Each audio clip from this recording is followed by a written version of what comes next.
What up? 212? 212? 212 what? Carolina Herrera? No, it's Creed. Oh, is that right? But it's the Silver Creed. Smells like 212.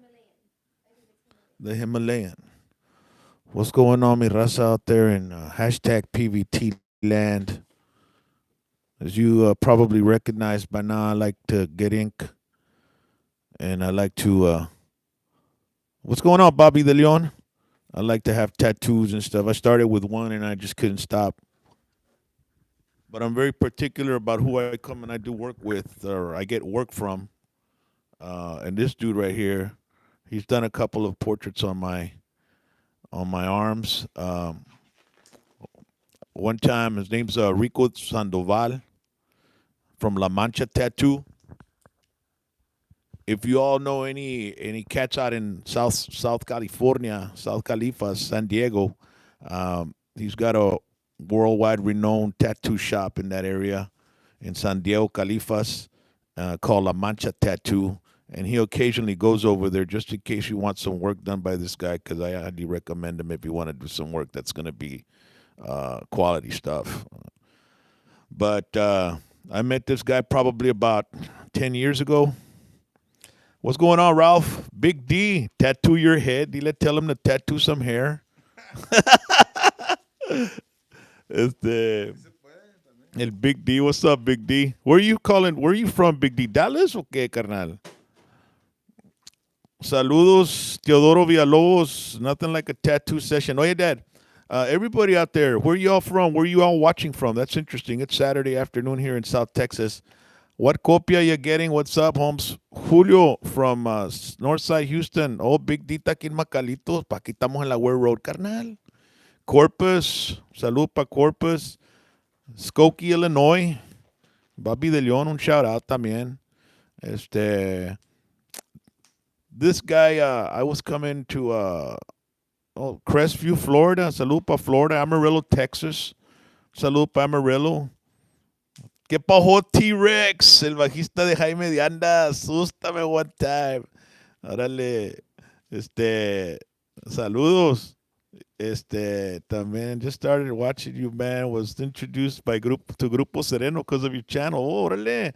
Con el Mando San Román. H-Town, Houston. So, yeah, I went to a convention. I went to a tattoo convention aquí en el Valle, in el Far Event Center back in the day, man. Probably about 10 years ago, no? Dad? That was 2010. That's where that we got that award up there on the Oh, wall. yeah, there's an award, a couple of awards are here. And he got an award because of my tattoo that he did on me. Uh, Yakima, Washington, un saludo. So, We got best to show that. yeah, he got best. Well, I went 1 year, actually. And it was on a Sunday afternoon. It was a tattoo convention. And llegué ahí y pues ya no era el último día y la chingada, ¿me entiendes? Y estaba un gringo ahí con un tattoo de George Carlin. Y el vato me para y me dice, hey, you want to get a tattoo? And I said, with who? He goes, with this guy, Rico. And I saw Rico had somebody laying on the table tattooing him. And then he said, he just did this one on me. And the guy showed me his George Carlin tattoo. And I was like, alalma, because I had seen portraits, and just gray and what is it, gray with that? Black and gray. Black and gray. Most portraits are in black and gray, and this one was full color, and it looked 3D. And I'm like, bien curado. He goes, he just made this one on me, and I was like, wow, vato. I go, man, and I said, are you gonna come to the next convention? And he looked up, Rico, and he said, yeah. Orale, pues next time I'm gonna get one from you. And I waited a whole year for this guy to come, and he ended up doing the one I got back here, the Waylon Jennings, and he won the whole freaking convention with it. And so then I waited another year for him to come back, and I got another one that is on the inside of my arm where he's working on right now, which is of Clint Eastwood. And so then I found out that he moved down here to the Rio Grande Valley and opened up shop, and he contacted me, and I said, pues chinga, I got to do some more work. So I had some shit on my arm, right, from old school, back when I was early 20s, un pinche bulldog feo, y tú sabes, una Smile Now, Cry Later, like the Motley Crue album, Theater of Pain, like that. Y pues está hecho bien, it was a cheap. Y los vatos que me habían hecho el tattoo eran unos vatos pinteros, y la chingada, ¿entiendes? Stay away from the police. Yeah, so so I always wanted to cover it up. So I said, you know what? Me quiero hacer el pitbull mío. Tengo un pitbull y lo quiero chingo el cabrón. El cabrón me quiere chingos a mí también. Se llama Whiskey. So I came over here to talk to him. Y le dice, hey man, pues puedes cover up este murero con mi perro. Dijo, Simón.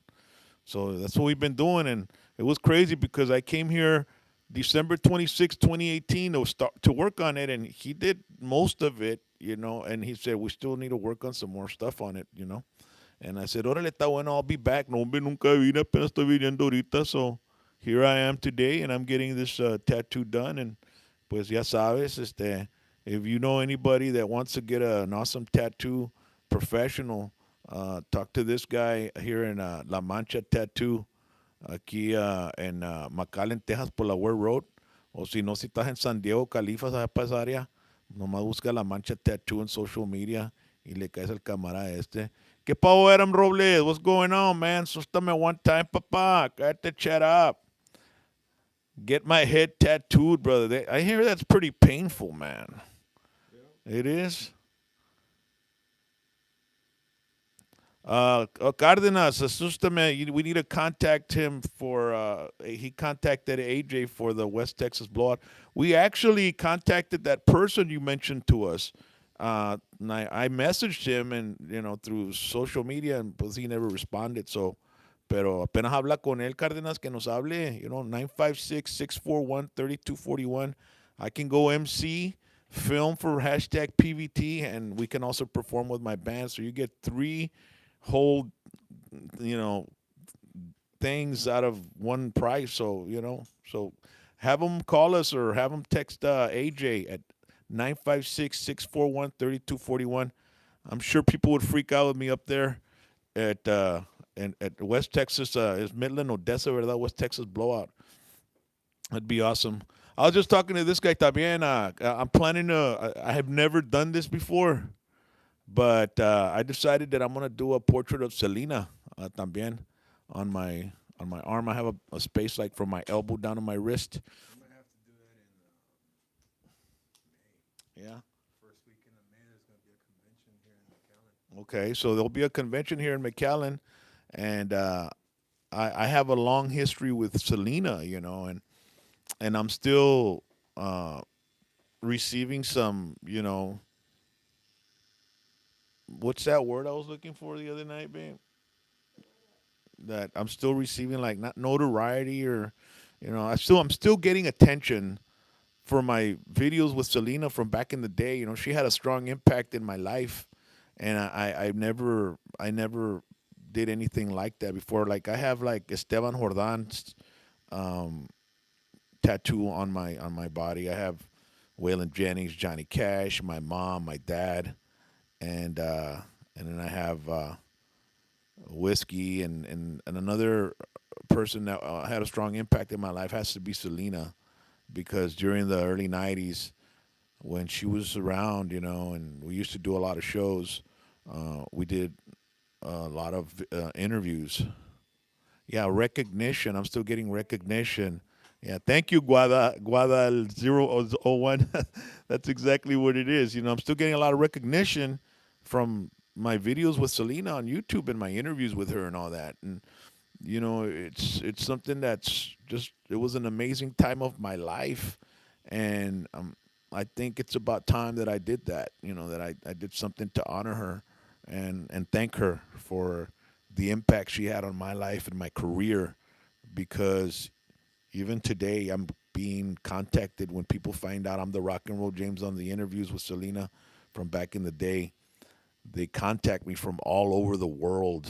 It's pretty crazy. Spain, Brazil, South America, the United States, and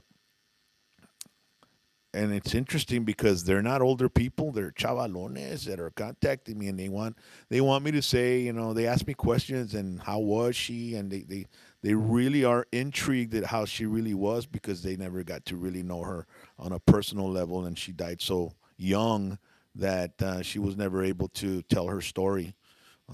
She was taken. She had that taken away from her, you know. But so I decided, you know, I told my wife, you know what, I'm going to get a tattoo of Selena portrait on my arm. So we'll probably be doing it in May, like Rico says, because there's a convention going on here, and uh, and I think it would be pretty awesome to do it around that time. That way, it can win the award. I know it will, man. This guy will make it win the award for sure. So, and but by the way, this guy also does. You know, I don't know if you've seen. I don't know if you've seen Post Malone. His knuckles. He's got portraits on his knuckles. Like he's got like a little. Photos. Yeah, he's got little micro. Salud pa Zapata, Texas, Mario. He's got little micro portraits like of Dimebag Darrell from Pantera and stuff. I don't know if you've noticed that, but this guy can do those, right? Yeah. Yeah, he was one of the first ones I knew that could do those. They're like portraits the size of quarters and detailed and really freaking cool, man. So this guy can do that too. This guy's a very talented individual when it comes to uh, art and tattoos and stuff like that, and color schemes and stuff like that. That takes a lot. And how many years have you been doing this, dude? I'm going on 24 years now. 24 years, cara. Tiene 38, so estabas chavalón cuando comenzaste. Yeah, about 13. And what were you? When did you find out you were doing it, man? I mean, like, how did like when you were in elementary? Would you draw on your school books and shit like that, or what? Yeah, I've always done artwork and stuff like that, but it wasn't until I was in eighth grade. I started seeing more tattoos along the homies, my family members que se descuidaban. You would see their tattoos show up and start asking them questions. They wouldn't answer, but it started to get that bug, and eventually I came across a guy that built me a machine, and little by little it just started snowballing. When you were in school, were you a rascal in school, man? Yeah, I had my fair share of Most kids that are into tattoos in school and stuff like that are usually rascals, man. yeah, I could say we had our fun, you know. You graduated out of high school or no? Nah, bro. No. What grade did you drop out? Man, I was a senior with freshman credits, bro. Con eso te digo todo. That was me, dude. I mean, I was like, it's sad. It's my salud pa Fort Worth. Thank you. Este, that was me, dude. I think it's like creative people like us, dude. I think it's hard for us to focus Yeah, it's in just school. boring. It's just boring. Yeah. There's it's just holding you back. There's other stuff that you should be doing. You just know you should be doing other stuff. Yeah. So To me, it took a lot for a teacher to, hold my attention in school, don't get me wrong. There's a lot of captivate. teachers that I'm very fond of, and I still keep in touch with. Pero a lot of the lessons they just fell on deaf ears, man. And part of it too is I'm kind of dyslexic, so I need to really like what I'm into to really dive into it. And if it's just not interesting to me, I don't really care. You went to school there in San Diego? No, I went to school in Imperial Valley. It's very similar to the setup out here in RGV. Pero it's basically an hour and a half away from San Diego. Y tus jefitos, what kind of work did they do? My dad fue zapatero. He used to build shoes in Mexico, and Like a bootmaker and stuff yeah, like he that? used to do all that stuff. And eventually met my mom while he was on tour, and because he's a musician too. Orale, what does he play?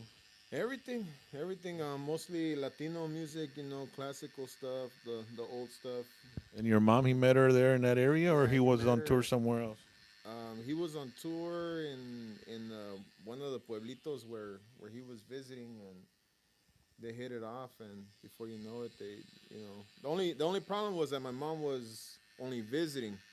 She wasn't living in Mexico at the time. Where's she originally from? She's from Matamoros, Oh, right but here, right yeah, here. Wow, dude. yeah. So whole And three she six. was in Califas, huh? Yeah, she was in California, and Dude, so then she came back to Matamoros, and your dad and your no, mom were what? my they were visiting Guanajuato.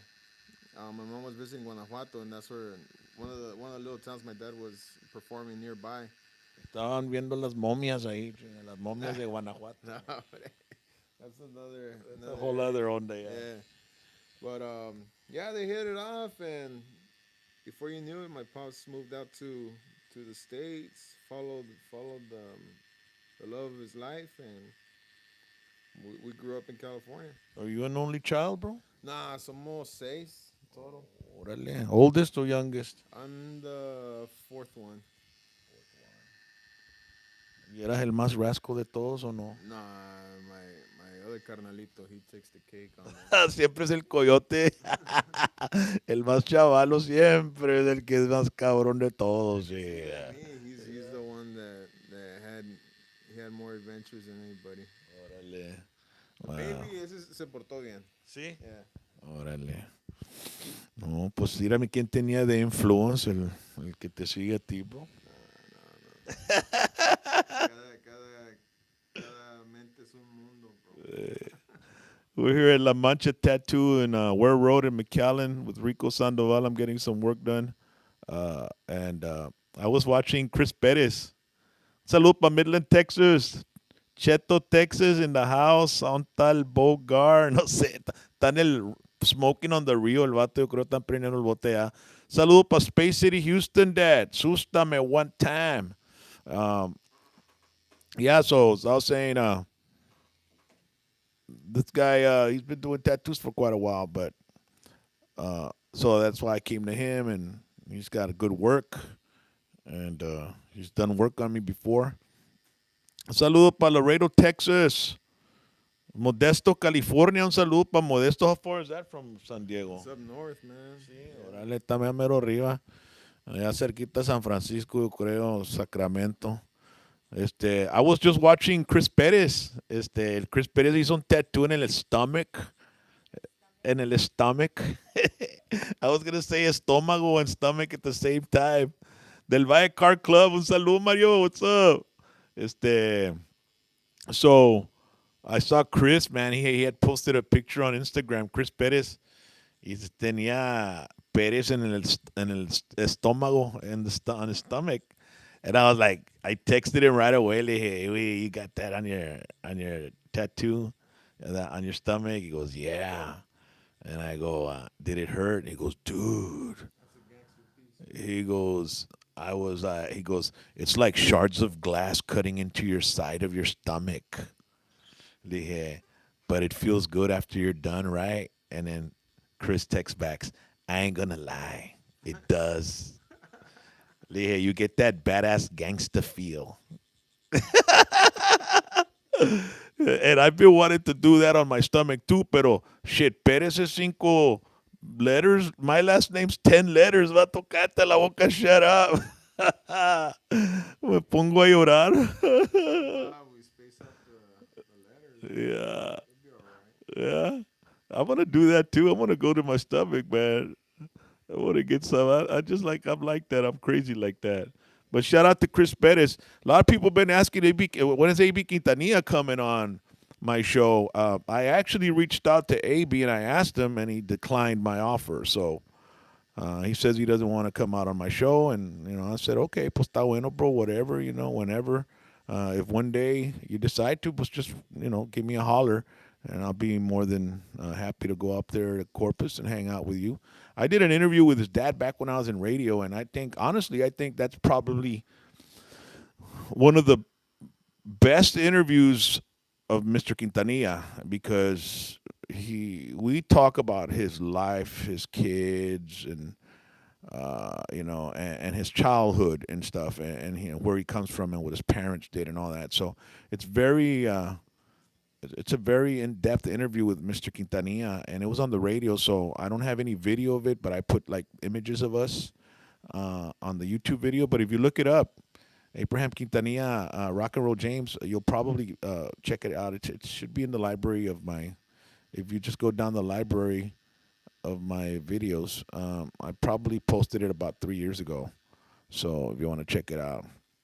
Saludito para Roberts Auto Repair, Limbo, Texas. La Mínima, Nena, KYC. How you doing? Also, I've got some interviews coming up. I had Jaime de Anda this past week. Coming up, ponte PVT con los condados, carnal. Yeah, maybe I'll do a PVT later on. See how far we could take this show. I did Jaime de Anda this past week, and I had a comment come up on my YouTube because I love when you all comment and I read all the comments. Believe it or not, sometimes I don't respond, but I do hit the heart to let you know that I read every single comment on my YouTube videos, and I appreciate every and bad and good.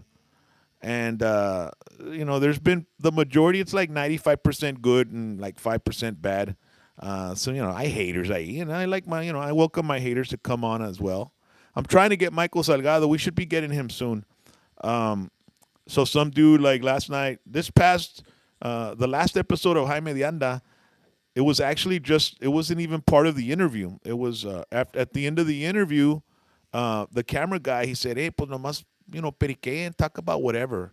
So we started trading stories, right? So he gave me a story and then I gave him one story and the interview ended with my story, right? And so I posted it up Friday, Friday night, because I usually do something every day.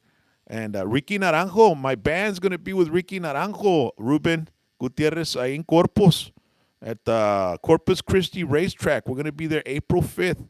Whiskey D, Ricky Naranjo y los Gamblers, y Sólido. It's going to be fucking awesome, man. So, anyways, some guy named Al, he comments like that I really need to work on my interview skills, and that interview is all about me and not Jaime. And I'm like, okay, I guess you just saw this episode. Hey, dude, I think before you comment something derogatory, you should look at the rest of the interview because that Jaime de Anda interview was like 8 episodes. Okay, I don't put the whole interview on. I do pieces of interviews. It's chapters, episodes, because I look at my analytics. I know a lot of you people say, "Hey, pon todo el interview, Rock, y pon todo el interview, y que la chingada." Pero I study and research the habits of people that watch YouTube videos, and nobody watches 30-minute, 40-minute interviews. And then I look at the analytics, and what happened? Yo hasta me aviento una hora y media a veces. Yeah, Yeah, de qué? the interviews. Oh, see, Yeah. and You know what? You should do both. I hate to tell you, you know what I mean, but you should do both. Maybe do the long version and cut up, highlights. Yeah. see. Well, I was like, I noticed. What's his name? Joe Rogan. Joe Rogan has two channels. One channel, he puts the whole 2 hour interview, and I never watch those. I just watch the clips because he has RJ clips or Joe Rogan JR clips. He has that channel, and that channel has clips.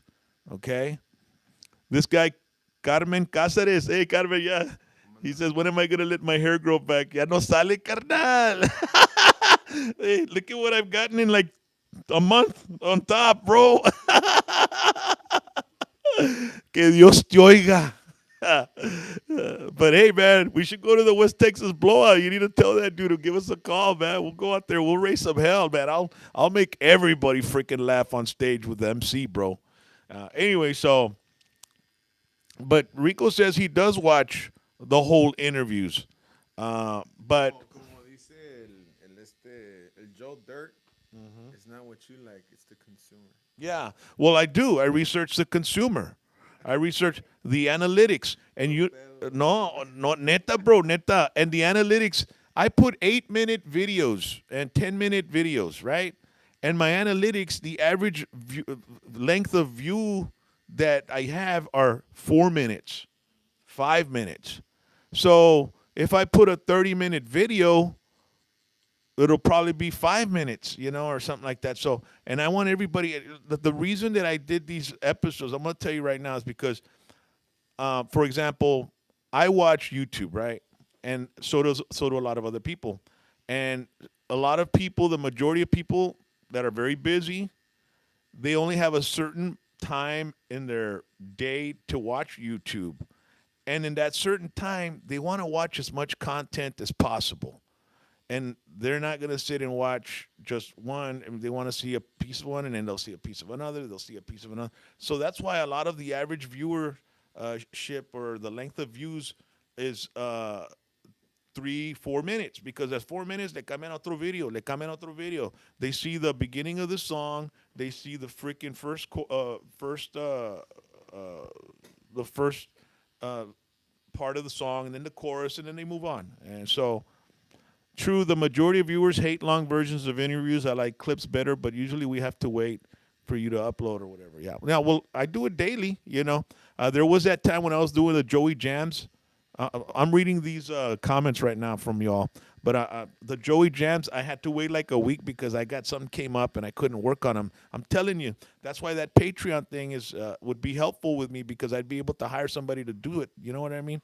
And so anyway, so then that's why I do it in clips and episodes. So if I do an hour and 15 minutes with an artist, I could do 10 episodes out of it. And the thing about it, like my buddy here, Rico, who likes to watch entire interviews, what I do is I put them on a playlist. So when I put them on a playlist, you go to the first episode, and right as soon as it's done, it goes to the next one and goes to the next one. It goes, so you can actually watch the entire interview if you start with the very first one, because it'll just take you to the next video, because I have already put them on a playlist. So I haven't done that with the Jaime Diana. I'm about to do that today because it's already done. But you can also do that. You can watch them consecutively. And I know some people have done that with a Jesse Turner interview. They did that with a Chris Pettis interview. They watch from the first episode all the way to the last, and it usually takes about an hour and 15 minutes to watch them. But that's one of the reasons that I do clips like that, and I usually leave a cliffhanger so you can. And also, I made that because that way my subscribers, they know when they get a notification, it's going to be a video that's not going to take them all day to watch. You could probably watch it while you take a shit and then go, you're done. So if you do one episode, you wouldn't have to spend, okay. Well, yeah, you're right. If I did one episode, but that one episode would take me a while to edit, because I don't just like to throw them up like that of two guys talking on a microphone like we're doing right now. I like to add images. When those artists, talk about somebody, I look for that image and I put it up, and I reference it so you can see who he's talking about. That's just something I like to do, because I want you all people not to be trying to figure out. Because if he's talking about somebody and you don't know what he looks like, it's not going to mean anything to you. But when you see him, okay, he's talking about him. So I also go that way too. Am I planning to be at San Antonio for the Tejano Fan Fair? I'm not sure, when is it. I think it's in March, right? Send me the date, and maybe we can make it up there, right? And do some interviews. I'm sure I can get some passes for that. I did inquire about the Selena event at the Alamo Dome. I want to get some press passes so I can be backstage interviewing bands and stuff, but they haven't responded to me. And that would be really nice. I could, dress up a little bit, and go out to the backstage, and it'll be like the old times at the Tejano Music Awards in the 90s. All about the analytics. Have to learn your crowd. Great way to do it. Yeah, I watch my analytics every day, and I look at the majority of my viewers are men. There's a small percentage of women. My age demographic. That my biggest age demographic of viewers are 35 to 45, and then I have some 25 to 35. Fanfare is March 12th through the 15th. Cool. That's spring break. Maybe we'll take a trip up there. Um, so, yeah, the analytics are very important. I'm starting to learn how to read them, impressions, and all that good stuff. Ricky Munoz, man, if I would call Ricky, he'd probably say it's cool, come on by to Zapata to his house and stuff. I've known him for a long time. He's a really nice guy. I'd really like to talk to him about his trip to California to do for that project with Don Waz, man. Don Waz, I saw that video, and I'm sure a lot of you all don't know who that is, but that dude's a freaking big time producer, and whenever they do like specials with bands, like award shows and stuff like that, like tributes to Leonard Skinner or tribute, and they put a band together. Don Was is usually the guy that's running the whole show with a bass. Shout out to DJ Jammin. So yeah, so I really appreciate everybody, subscribing. Does it give you location of your fans states? It just says United States, the analytics. Yeah, yeah, it goes by state. Maybe I'm not sure. I'll have to check that. I'm barely learning the analytics, and I try to look into them at least 3 times a week to see how people are reacting to my videos. But some videos get a lot of views, some others get a little bit less. But it's still consistency, and it's good. And but the reason I created that Patreon page, that I usually put the link under the description of the video, which I'll do this that on this one later, is so I can be able to be able to do other things with the show, bigger things. Because this is all self-funded, and I do all the work. I don't have a crew. Sometimes I hire a friend to put the cameras together, and I pay him out of my pocket. And you don't make much money out of YouTube, ladies and gentlemen. Pedirte la neta, no le sacas nada. I mean, pennies, to the dollar. But I love doing this because I love documenting the history and the life of artists. And just like I was talking with Rico right here, and we could just talk about tattoos, but I want to know what his parents did. Who were they? Where are they from? I mean, they met in well, his dad was on tour. Guanajuato, Matamoros. I would have never known Matamoros, and he's from California. What? So that's why I like to talk to artists, because I like to find out. I'm very inquisitive, and I like to find out stuff like that. And that's why I created the show. And, you know, and I think a lot of artists, as a matter of fact, Shelly Lattes contacted me. And she wants to, come on the show. She's going to be here locally February 29th. But I have to wait for her to come down. If I was in a good shape with the Patreon, I could say, all right, let me fly up there and I'll do an interview and then fly back, and it'll all be because y'all helped me out. You know what I mean? So y'all have some stock in this show, and I can be able to do things that you all would like me to do, because I did have a lot of comments asking me, why don't you put Shelly Lattes on? And if you don't know some of the story of Shelly Lattes, she was like 13 when her dad had her on the road, and Chris Perez was her guitar player when they were kids. And then Chris Perez ended up going with Selena after that. So those are really cool stories we could find out more about. Um, pero anyway, I'm gonna go ahead and let y'all go, man. And be sure to go to my Patreon link and pledge. And the T-shirts came out already, so I'm gonna be mailing those T-shirts out. I'm gonna package them tonight, and then Monday morning I'm gonna mail them all out to the pledges, the $25 pledges on my Patreon page. I'll be putting the Patreon link under this as soon as it uploads onto YouTube. But I appreciate every single one of y'all, and I love you all, and I'm glad you all are enjoying what we're doing right here on hashtag PVT. Sustame one time.